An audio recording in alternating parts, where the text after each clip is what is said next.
नमस्कार मेरे प्यारे साथियों, स्वागत है एक बार फिर से आपके अपने चैनल हिंदी ओशन अकेडमी में। आज हम लोग एक नई कहानी पढ़ेंगे जिसका नाम है अपना अपना भाग्य। बहुत ही मार्मिक कहानी है, आप इसको पढ़ेंगे तो आपको ज्ञात होगा कि किस तरह ये बालक ठंड से ठिठुर कर मृत्यु को प्राप्त हो जाता है। जैनेंद्र जी की ये कहानी है। इससे पहले यदि आपने एप्लीकेशन को डाउनलोड नहीं किया तो एप्लीकेशन को ज़रूर डाउनलोड कर लीजिए। Hindi ocean academy Google play store पर जाकर आपको यहाँ पर सारी मतलब जो भी व्यवस्थित रूप से आप जो तैयारी करना चाहते हैं नेट जेआरएफ की, वो आपको पूरा कोर्स के साथ में मिल जाएगा। ठीक है? और अगर कोई भी समस्या आती है तो आप इस नंबर पर कॉन्टैक्ट कर सकते हैं। देखिए, अभी तक हम लोगों ने इतनी सारी कहानियाँ पढ़ ली हैं। सबसे पहले हम लोगों ने चंद्रदेव की बातें पढ़ी, धुलाई वाली पढ़ ली, एक टोकरी भर मिट्टी पढ़ ली, राही कहानी पढ़ ली, ईदगाह पढ़ ली, दुनिया का अनमोल रतन, कानों में कंगना, उसने कहा था, आकाशदीप, और आज बारी है अपना अपना भाग्य कहानी को पढ़ने की। तो चलिए, इससे पहले आपने अगर अभी तक पेपर टू हिंदी साहित्य कोर्स में एनरोल नहीं किया और आप नए छात्र हैं, आपको शुरुआत से तैयारी, बहुत ही बेसिक से तैयारी करवाई जाएगी, इकाई 1 से लेकर इकाई 10 तक। ये कोर्स चल रहा है पेपर टू हिंदी साहित्य के नाम से। आप इसको जाके आज ही एनरोल कर सकते हैं। ये हार्ड कॉपी नोट्स हैं, अगर आपको नोट से पढ़ने की आदत है तो आपके घर पर ये नोट्स पहुँचाए जाते हैं। 3 कॉपियाँ इसकी आपको प्राप्त होंगी हार्ड कॉपी की, और बहुत ही बेहतरीन, बहुत ही अपडेटेड नोट्स हैं। आप इनको ज़रूर लीजिए और इनका अध्ययन आज से ही शुरू कीजिए। चलिए शुरू करते हैं। अपना अपना भाग्य कहानी जैनेंद्र जी की कहानी है। जैनेन्द्र कुमार का जन्म सन 1905 को उत्तर प्रदेश के अलीगढ़ के कौडियागंज नामक गांव में हुआ था। 1905 में इनका जन्म हुआ था, याद रखिएगा। इनके बचपन का नाम आनंदी लाल था, ठीक है? बचपन का नाम याद रखिएगा, आनंदी लाल था। 1905 में जन्म हुआ था यूपी में। इनकी प्रकाशित जो कृतियां हैं, वो उसमें कहानी जो संग्रह है वो है फांसी 1929, वातायन 1930, नीलम देश की राजकन्या 1933, एक रात 1934, दो चिड़िया 1935, पाजेब, ये बहुत अच्छी कहानी मैंने पढ़ी है, 1942 में, जयसंधि 1949, तथा जैनेन्द्र की कहानियां 7 भागों में प्रकाशित हो चुकी हैं। उपन्यास की बात करें तो परख 1929, सुनीता 1935, त्यागपत्र, ये बहुत सारे असिस्टेंट प्रोफेसर के पेपर में त्यागपत्र उपन्यास लगा होता है। 1937 में, कल्याणी 1939, सुखदा 1953, व्यतीत 1953, जयवर्धन 1956 और मुक्तिबोध 1966। तो ये सारे ही उपन्यास याद रखिएगा। मुक्तिबोध जो है वो उपन्यास लिखा है जैनेन्द्र जी ने। निबंध संग्रह अगर की बात करें तो प्रस्तुत प्रश्न 1936, जड़ की बात 1945, साहित्य का श्रेय प्रेय 1953। कहानी एक भूख है जो निरंतर समाधान पाने की कोशिश करती है। ये जैनेन्द्र जी के विचार हैं कहानी को लेकर। क्या कहते हैं कि कहानी एक भूख है जो निरंतर समाधान पाने की कोशिश करती है। इंपॉर्टेंट कथन है, याद रखिएगा। प्रथम प्रकाशन की बात करें तो विशाल भारत पत्रिका में 1929 ईस्वी में इनका प्रथम प्रकाशन हुआ था। संग्रह अगर देखा जाए तो वातायन संग्रह में ये संकलित है, अपना अपना भाग्य कहानी। और जो वातायन का समय है वो है 1931, ठीक है? तो अगर आप अपना अपना भाग्य कहानी का प्रकाशन वर्ष नोट करना चाहें तो आप इसको कहानी संग्रह लिखिए आगे वातायन, और प्रकाशित होती है 1931 में। अच्छा, वातायन में कौन कौन सी कहानियां संग्रहित है वो देख लीजिए। सबसे पहले तो सबसे पहले फोटोग्राफी आई, फिर ब्याह, खेल, निर्मम, चोरी, साधु की हट, अपना अपना भाग्य, जो कि आपके नेट जेआरएफ के सिलेबस में लगी हुई है। इसी कहानी को हम पढ़ रहे हैं। चलित चित्र, दिल्ली में, तमाशा, अंधे का भेद, भाभी, आतिथ्य, ये इतनी कहानियां संग्रहित है किसमें? वातायन में, और इसका प्रकाशन ठहरता है 1931। इसका उद्देश्य की बात करें तो आज के समाज में व्याप्त स्वार्थपरता, संवेदन शून्यता और आर्थिक विषमता को उजागर करना है। आज के समाज में परोपकारिता का अभाव हो गया है। निर्धन की सहायता करने की अपेक्षा सब उसे अपना अपना भाग्य कहकर मुक्ति पा लेते हैं। हर कोई अपनी सामाजिक जिम्मेदारी से बचना चाहता है। किसी को अन्य के दुख से कुछ लेना देना नहीं होता। इस कहानी में बड़े ही मार्मिक ढंग से एक गरीब बच्चे का चित्रण किया गया है जो भूख और ठंड के कारण दम तोड़ देता है, और मृत्यु का को उसका भाग्य मान लिया जाता है। तो ये कहानी का एक छोटा-सा उद्देश्य या सार कह सकते हैं। मुख्य पात्रों की बात करूँ तो इसमें कुछ खास पात्र नहीं है, बालक जो कि केंद्रीय पात्र है ना? इसी के इर्द-गिर्द पूरी कहानी घूमती है। कहानी का मुख्य पात्र है और इसकी उम्र 10 वर्ष है, याद रखिएगा। उम्र बहुत पूछी जाती है, ये बाल पात्रों में अक्सर आते हैं, जो बाल पात्रों की उम्र है वो पूछी जाती है कहानियों में। ठीक है? तो याद रखिएगा 10 वर्ष का है, सहज निश्चल स्वभाव का है, वह गरीब है पर अत्यंत स्वाभिमानी एवं मेहनती भी है। लेखक लेखक कहानी का पात्र है, वह दार्शनिक स्वभाव का उदासीन बुद्धिजीवी है। कैसा है? स्वभाव तो दार्शनिक रूप का है, मतलब हर चीज़ को गूढ़ता से लेना है, बुद्धिजीवी है, लेकिन कैसा है? उदासीन बुद्धिजीवी है, एक्शन ना लेना। जो केवल घटना पर तटस्थ टिप्पणी करता है, उनके मन में बालक की करुण स्थिति के लिए दया नहीं उभरती। लेखक का मित्र है तीसरा पात्र, दूसरा लेखक है, तीसरा लेखक का मित्र। वह भावुक स्वभाव के व्यक्ति हैं, उनके हृदय में सहानुभूति है, वे परोपकारी और पर-सहायक भी हैं। वे लेखक की तरह ही एक उदासीन बुद्धिजीवी हैं, पर लेखक की अपेक्षा अधिक सक्रिय हैं। कौन? लेखक का मित्र। समीक्षा हम लोग बाद में पढ़ लेंगे, पूरी कहानी हम लोग पढ़ेंगे। ये थोड़े इम्पोर्टेंट तथ्य वो याद रखिएगा। लेखक और मित्र कहाँ घूमने गए थे? तो नैनीताल में घूम रहे थे। कौन से होटल में ठहरे थे? तो डी पब होटल में ठहरे थे, है ना? कितने साल का लड़का था? तो 10-11 साल का एक लड़का उनको मिला था और मालिक उसे क्या देता था खाने को? तो ₹1 देता था और जूठा खाना देता था। ठीक है? जो होटल में जहाँ काम करता था लड़का, क्या देता था? ₹1 देता था और खाने के लिए जूठा खाना देता था। और उसका जो गाँव है वो कितना दूर था? तो याद रखिएगा 15 कोस दूर था। ये इम्पोर्टेंट तथ्य है, ठीक है? और वो एक प्रकार का पहाड़ी लड़का था, पहाड़ी क्षेत्र से आया हुआ था। ठीक है? मुख्य कथन को भी बाद में पढ़ेंगे। चलिए, पढ़ते हैं कहानी की ओर। कहानी को पढ़ना क्योंकि अक्षरशः जब कहानी पढ़ लेते हैं, तो ना तो इसके पात्र परिचय की रटने की ज़रूरत होती है, ना कथा वस्तु की, है ना? और कोई भी ना उसके उद्देश्य की, क्योंकि आप जब कहानी पढ़ लेते हैं, तो खुद ही से आपकी जो क्रिटिकल एनालिसिस है ना, खुद ही से आप मूल्यांकन कर सकते हैं कि कहानी कैसी है।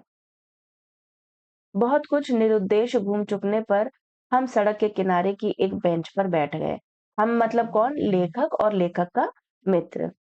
नैनीताल की संध्या धीरे-धीरे उतर रही थी। याद रखिएगा कौन से क्षेत्र का यहाँ पर ज़िक्र हुआ है? तो नैनीताल का। रुई के रेशे से भाप से बादल हमारे सिरों को छू-छू कर बेरोक घूम रहे थे। हल्के प्रकाश और अंधियारी से रंग कर कभी वे नीले दिखते, कभी सफेद और फिर देर में अरुण पड़ जाते। वे जैसे हमारे साथ खेलना चाह रहे थे। पीछे हमारे पोलो वाला मैदान फैला था। कैसा मैदान फैला था? पोलो वाला। सामने अंग्रेजों का एक प्रमोद गृह था जहां सुहावना रसीला बाजा बज रहा था और पार्श्व में था वही सुरम्य अनुपम नैनीताल। ताल में किश्तियां अपने सफेद पाल उड़ाती हुई एक दो अंग्रेज यात्रियों को लेकर अ, से अ, इधर से उधर और उधर से इधर खेल रही थी और कहीं कुछ अंग्रेज एक एक देवी सामने प्रतिस्थापित कर अपनी सुई सी शक्ल की डोंगियों को मानो शर्त बांधकर सर पर दौड़ा रहे थे। कहीं किनारे पर कुछ साहब अपनी बंसी पानी में डाले सधैर्य एकाग्र एकस्थ एक निष्ठ मछली चिंतन कर रहे थे। पीछे पोलो लॉन में बच्चे किलकारियां मारते हुए हॉकी खेल रहे थे। ठीक है? तो याद रखिएगा पोलो मैदान में पोलो ना खेलकर क्या खेल रहे थे? हॉकी खेल रहे थे। शोर, मारपीट, गाली-गलौज भी जैसे खेल का ही अंश था। इस तमाम खेल को उतने क्षणों का उद्देश्य बना वे बालक अपना सारा मन, सारी देह, समग्र बल और समूची विधा लगाकर मानो खत्म कर देना चाहते थे। उन्हें आगे की चिंता न थी, पीते का ख्याल न था। इनको बच्चों को।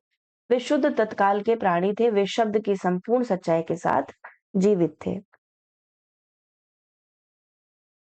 सड़क पर से नर नारियों का अविरल प्रवाह आ रहा था और जा रहा था। उसका ना ओर था न छोर। यह प्रवाह कहाँ जा रहा था और कहाँ से आ रहा था कौन बता सकता है? सब उम्र के सब तरह के लोग उसमें थे। मानो मनुष्यता के नमूनों का बाजार सजकर सामने से इटलाता निकला चला जा रहा हो। इम्पोर्टेंट कथन है, पूछा जा सकता है। मानो मनुष्यता के नमूनों का बाजार सजकर सामने से निकला चला जा रहा हो। अधिकार गर्व में तने अंग्रेज उसमें थे और चित्रों से सजे घोड़ों की बाग थामे हुए पहाड़ी उसमें थे, जिन्होंने अपनी प्रतिष्ठा और सम्मान को कुचलकर शून्य बना लिया था और जो बड़ी तत्परता से दुम हिलाना सीख गए हैं। भागते, खेलते, हँसते, शरारत करते लाल-लाल अंग्रेज बच्चे थे और पीली-पीली आँखें फाड़े पिता की उँगली पकड़कर चलते हुए अपने हिंदुस्तानी नैनीताल के भी थे। मतलब एक तरीके से अंग्रेज के भी थे और भारतीय परिवेश में हिंदुस्तानी नैनीताल के भी बच्चे अपने पिता की उँगली पकड़े चल रहे थे। अंग्रेज पिता थे जो अपने बच्चों के साथ भाग रहे थे, हँस रहे थे और खेल रहे थे। उधर भारतीय पितृव्रत भी थे जो बुजुर्गी को अपने चारों तरफ लपेटे धन संपन्नता के लक्षणों का प्रदर्शन करते हुए चल रहे थे। भाई ऑब्वियस सी बात है, नैनीताल में घूम रहे तो एक तरीके से संपन्न ही रहे होंगे, है ना, उस समय पे। तो यहाँ पर चर्चा करते हैं लेखक।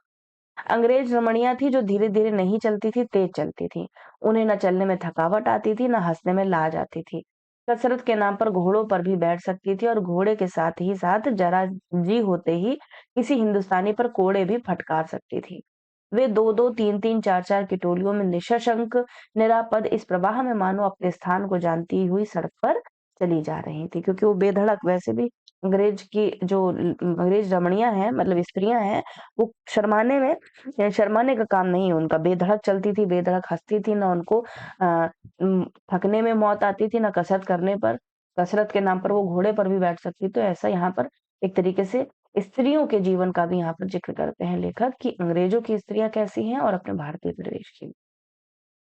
फिर कहते हैं कि उधर हमारी भारत की कुल लक्ष्मियाँ, जो कुल की लक्ष्मियाँ हैं, सड़क के बिल्कुल किनारे-किनारे दामन बचाती और सँभालती हुई साड़ी की कई तहों में सिमट-सिमट कर लोकलाज, स्त्रीत्व और भारतीय गरिमा के आदर्श को अपने परिवेष्टनों में छिपाकर सहमी-सहमी धरती में आँख गाड़े कदम-कदम बढ़ रही थी। तो यहाँ पर एक तरीके से स्त्री जो भारतीय स्त्री है और जो अंग्रेज़ों की स्त्रियाँ हैं, उन दोनों का यहाँ पर एक तरीके से तुलनात्मक अध्ययन करते हुए वे इस कहानी को लिखते हैं। इसके साथ ही भारतीयता का एक और नमूना था। अपने कालेपन को खुरच-खुरच कर बहा देने की इच्छा करने वाला अंग्रेजी दा पुरुषोत्तम भी थे, जो नेटिवों को देखकर मुँह फेर लेते थे और अंग्रेज को देखकर आँखें बिछा देते थे और दुम हिलाने लगते थे। वैसे वे अकड़ कर चलते थे, मानो भारत भूमि को इसी अकड़ के साथ कुचल-कुचल कर चलने का उन्हें अधिकार मिला है। घंटे के घंटे सरक गए, अंधकार गाढ़ा हो गया। बादल सफेद होकर जम गए, मनुष्यों का वह तांता एक-एक कर क्षीण हो गया। मतलब शाम हो गई, अंधेरा होने लगा। अब इक्का-दुक्का आदमी सड़क पर छतरी लगाकर निकल रहा था। हम वहीं के वहीं बैठे थे। सर्दी सी मालूम हुई। हमारे ओवरकोट भीग गए थे। पीछे फिरकर देखा, यह लॉन बर्फ की चादर की तरह बिल्कुल स्तब्ध और सुन्न पड़ा था। सब सन्नाटा था।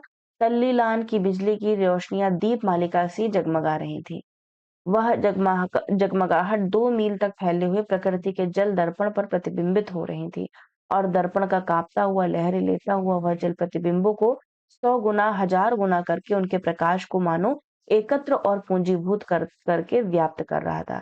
ये मैंने हाइलाइट इसलिए किया है क्योंकि अगर कथन पूछ लिया जाता है, तो जब क्लू नहीं मिलता है तो इसी प्रकार के क्वेश्चन बनाए जाते हैं और कहानी पूछा जाता है कि किस कहानी से उद्धृत है, क्योंकि प्रकृति का चित्रण है तो कुछ भी इसमें दे सकते हैं, है ना? जैसे इसमें यहाँ पे मान लीजिए परिंदे कहानी ही दे दी, है ना? तो आप कन्फ्यूज़ हो जाएँगे, तो कन्फ्यूज़ ना हो इसी वज़ह से इसको हाइलाइट कर लिया, इसको 2 बार रिविज़न कर लीजिए। पहाड़ों के सिर पर की रोशनियाँ तारों सी जान पड़ती थी। हमारे देखते-देखते एक घने पर्दे ने आकर इन सबको ढक दिया। रोशनियाँ मानो मर गईं, जगमगाहट लुप्त हो गई। वे काले-काले भूत से पहाड़ भी इस सफ़ेद पर्दे के पीछे छिप गए। पास की वस्तु भी न दिखने लगी। मानो यह घनीभूत प्रलय थी, सब कुछ इस घनी गहरी सफेदी में दब गया। एक शुभ्र महासागर ने फैलकर संस्कृति के सारे अस्तित्व को डुबो दिया। ऊपर नीचे चारों तरफ वह निर्भेद्य सफेद शून्यता ही फैली हुई थी। तो सर्दी का माहौल है, नैनीताल की जगह है, तो वहां पर किस तरीके का परिवेश है, किस तरीके का वातावरण है, वो यहाँ पर बताते हुए चलते हैं। ऐसा घना कोहरा हमने कभी नहीं देखा था। वह टप टप टपक रहा था। मार्ग अब बिल्कुल निर्जन चुप था, वह प्रवाह न जाने किन घोंसलों में जा छिपा था। उस बृहदाकार शुभ्र शून्य में कहीं से 11 बार टन टन हो उठा, जैसे कहीं दूर कब्र में से आवाज आ रही हो। हम अपने-अपने होटलों के लिए चल दिए। 11 बार टन टन हुआ, मतलब कितने बजे ये लोग अपने होटल की तरफ गए? 11 बजे, नोट कर लीजिएगा। तीसरा भाग, रास्ते में 2 मित्रों का होटल मिला, दोनों वकील मित्र छुट्टी लेकर चले गए। हम दोनों आगे बढ़े, हमारा होटल आगे था। ताल के किनारे-किनारे हम चले जा रहे थे, हमारे ओवरकोट तर हो गए थे। बारिश नहीं मालूम होती थी, पर वहां तो ऊपर-नीचे हवा के कण-कण में बारिश थी। सर्दी इतनी थी कि सोचा कोट पर एक कंबल और होता तो अच्छा होता। रास्ते में ताल के बिल्कुल किनारे पर बेंच पड़ी थी। मैं जी से में बेचैन हो रहा था। झटपट होटल पहुँचकर इन भीगे कपड़ों से छुट्टी पा गरम बिस्तर में छिपकर सो रहना चाहता था। बरसात के मित्र की सनक कब उठेगी, कब थमेगी इसका क्या कुछ ठिकाना है? और वह कैसी क्या होगी इसका भी कुछ अंदाज है। उन्होंने कहा, आओ जरा यहाँ बैठें। तो 2 मित्र हैं, एक का मन है जाने का, एक का मन है यहाँ बैठने का। हम उस चूते हुए कोहरे में रात के ठीक 1 बजे, कितने बजे मतलब 11 बजे होटल गए, वहाँ कपड़े-वपड़े चेंज किए, फिर बैठने के लिए 1 बजे तालाब के किनारे उस भीगी बर्फीली ठंडी हो रही लोहे की बेंच पर बैठ गए। 5, 10, 15 मिनट हो गए, मित्र के उठने का इरादा ना मालूम हुआ। मैंने खिजलाकर कहा, चलिए भी, अरे जरा बैठो भी। तो यहाँ पर चलिए भी कौन कह रहा है? लेखक कह रहा है चलिए, तो उसका मित्र कह रहा है, अरे जरा बैठो और। हाथ पकड़कर जरा बैठने के लिए जब इस जोर से बैठा लिया गया, तो और चारा ना रहा, लाचार बैठे रहना पड़ा। सनक से छुटकारा आसान ना था और यह जरा बैठना जरा ना था। चुप-चुप बैठे तंग हो रहा था, कुढ़ रहा था कि मित्र अचानक बोले, देखो वह क्या है? मैंने देखा कोहरे की सफेदी में कुछ ही हाथ दूर से एक काली सी सूरत हमारी तरफ बढ़ी आ रही थी। मैंने कहा, होगा कोई। 3 गज की दूरी से दिख पड़ा। कितने गज की दूरी से? 3 गज की दूरी से दिख पड़ा। एक लड़का सिर के बड़े-बड़े बालों को खुजलाता चला आ रहा है। नंगे पैर, नंगे सिर, एक मैली सी कमीज लटकाए है। तो मतलब इतनी भयंकर सर्दी है और 1 बजे रात के वो नंगे पैर है, नंगे सिर है और एक मैली सी कमीज लटकाए है। पैर उसके न जाने कहाँ पड़ रहे थे और वह न जाने कहाँ जा रहा था, कहाँ जाना चाहता है। उसके कदमों में जैसे कोई न अगला है, न पिछला है, न दायाँ है, न बायाँ है। पास ही चुंगी की लालटेन के छोटे से प्रकाश वृत्त में देखा कोई 10 बरस का होगा। है, नोट कीजिएगा। गोरे रंग का है पर मैल से काला पड़ गया है। आंखें अच्छी बड़ी पर सूनी है, माथा जैसे अभी से झुर्रियां खा गया है। वह हमें ना देख पाया, वह जैसे कुछ भी नहीं देख रहा था। ना नीचे की धरती, ना ऊपर चारों तरफ फैला हुआ कोहरा, ना सामने का तालाब और ना बाकी दुनिया। वह बस अपने विकट वर्तमान को देख रहा था। मित्र ने आवाज दी, ए। उसने जैसे जागकर देखा और पास आ गया। तू कहाँ जा रहा है रे? उसने अपनी सूनी आंखें फाड़ दी। दुनिया सो गई, तू ही क्यों घूम रहा है? बालक मौन मुंह फिर भी बोलता हुआ चेहरा लेकर खड़ा रहा। कहाँ सोएगा? यहीं कहीं। कल कहाँ सोया था? दुकान पर। आज वह क्यों नहीं? आज वहाँ क्यों नहीं? नौकरी से हटा दिया। क्या नौकरी थी? सब काम। पूछता क्या नौकरी थी? लेखक या लेखक का मित्र कहता सब काम करना पड़ता था, 1 रुपया मिलता था और जूठा खाना मिलता था। फिर नौकरी करेगा? हाँ। बाहर चलेगा? हाँ। आज क्या खाना खाया? कुछ नहीं। अब खाना मिलेगा? नहीं मिलेगा। यूँ ही सो जाएगा? हाँ। कहाँ? यहीं कहीं। इन्हीं कपड़ों से? बालक फिर आंखों से बोलकर मुंह खड़ा रहा। आंखें मानो बोलती थीं, यह भी कैसा मूर्ख प्रश्न। माँ बाप हैं? हैं। कहाँ? 15 कोस दूर गांव में। तो उसका जो लड़का था उसका गांव कितना दूर था याद रखिएगा, 15 कोस दूर था। ठीक है, नोट कीजिएगा इसको। तू भाग आया? हाँ। क्यों? मेरे कई छोटे भाई बहन है। फिर बताता है कि अपनी दयनीय स्थिति, कहता है मेरे कई छोटे भाई बहन है, सो भाग आया। वहां काम नहीं, रोटी नहीं। बाप भूखा रहता था और मारता था। माँ भूखी रहती थी और रोती थी, सो भाग आया। एक साथी और था, उसी गांव का था, मुझसे बड़ा था। दोनों साथ यहाँ आए। वह अब नहीं है। कहाँ गया? मर गया। इस जरा-सी उम्र में ही इसकी मौत से पहचान हो गई। मुझे मतलब फिर कहता है इस जरा-सी उम्र में ही उसकी मौत से पहचान, क्योंकि 2 साथी निकले थे गाँव छोड़कर, जो बड़ा वाला था लड़का वो मर गया था। मुझे अचरज हुआ, दर्द हुआ। पूछा मर गया? हाँ, साहब ने मारा, मर गया। अच्छा हमारे साथ चल। वह साथ चल दिया। लौटकर हम वकील दोस्तों के होटल में पहुँचे। ठीक है, याद रखिएगा लौटकर वो कहाँ पहुँचे? वकील दोस्त के होटल में। वकील साहब, वकील लोग होटल के ऊपर के कमरे से उतर कर आए। कश्मीरी दोशाला लपेटे थे, मोजे चढ़े, पैरों में चप्पल थी। स्वर में हल्की सी झुंझलाहट थी, कुछ लापरवाही थी। ओहो! फिर आप कहिए। आपको नौकर की ज़रूरत थी ना? देखिए ये लड़का है, कहाँ से लाए? इसे आप जानते हैं? जानता हूँ यह बेईमान नहीं हो सकता। अजी ये पहाड़ी बड़े शैतान होते हैं, बच्चे-बच्चे में गुण छिपे रहते हैं। आप भी क्या अजीब हैं। उठा लाए कहीं से, लो जी यह नौकर लो। मानिए तो ये लड़का अच्छा निकलेगा। मतलब वो सिफ़ारिश कर रहा है कि आपको ज़रूरत थी एक नौकर की, मैं ले आया हूँ, आप इसको रख लो। आप भी जी बस खूब है। ऐरे-गैरे को नौकर बना लिया जाए, अगले दिन वह न जाने क्या-क्या लेकर चंपत हो जाए। आप मानते ही नहीं, मैं क्या करूँ? माने क्या खाक आप भी? जी अच्छा मज़ाक करते हैं। अच्छा अब हम सोने जाते हैं और वे ₹4 रोज़ के किराए वाले कमरे में सजी मसहरी पर सोने झटपट चले गए। याद रखिएगा, ये नोट कीजिएगा। कितने किराए वाले कमरे में सोते थे वकील साहब? ₹4 रोज़ के, मतलब जैसे आज किसी होटल को बुक करने जाते हैं आप 1000 ₹1200 पे करते हैं ना, किसी अच्छे होटल में जाते हैं तो फिर और उस समय का दाम क्या था? ₹4 रो किराए वाले कमरे में। चौथा पार्ट, वकील साहब के चले जाने पर होटल के बाहर आकर मित्र ने अपनी जेब में कुछ हाथ डालकर कुछ टटोला, पर झट कुछ निराश भाव से हाथ बाहर कर मेरी ओर देखने लगे। क्या है? मैंने पूछा। इसे खाने के लिए कुछ देना चाहता था, अंग्रेजी में मित्र ने कहा, मगर 10-10 के नोट हैं। है ना? तो कुछ देना चाहता था, लेकिन वो मित्र कहता है 10-10 के नोट हैं, कैसे दे सकते हैं? क्योंकि नोट ही शायद मेरे पास हैं, देखूं? सचमुच मेरे जेब में भी नोट ही थे।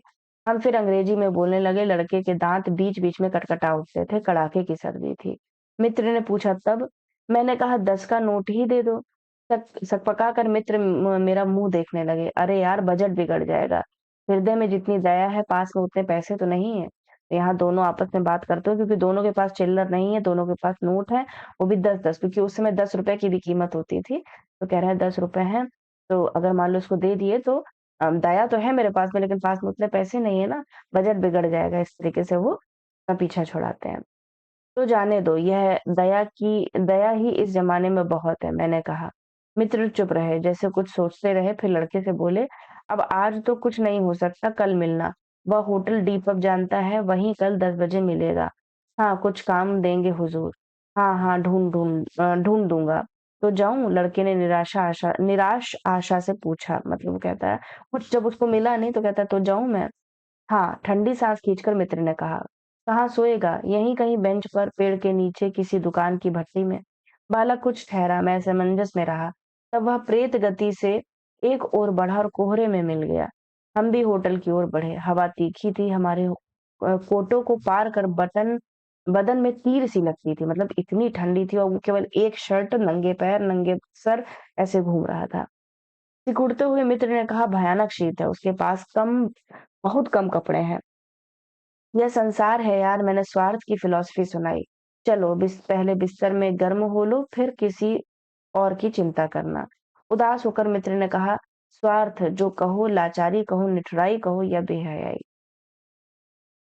फिर दूसरे दिन नैनीताल स्वर्ग की किसी काले गुलाम पशु के दुलारे का वह बालक निश्चित समय पर हमारे होटल डी पब में नहीं आया।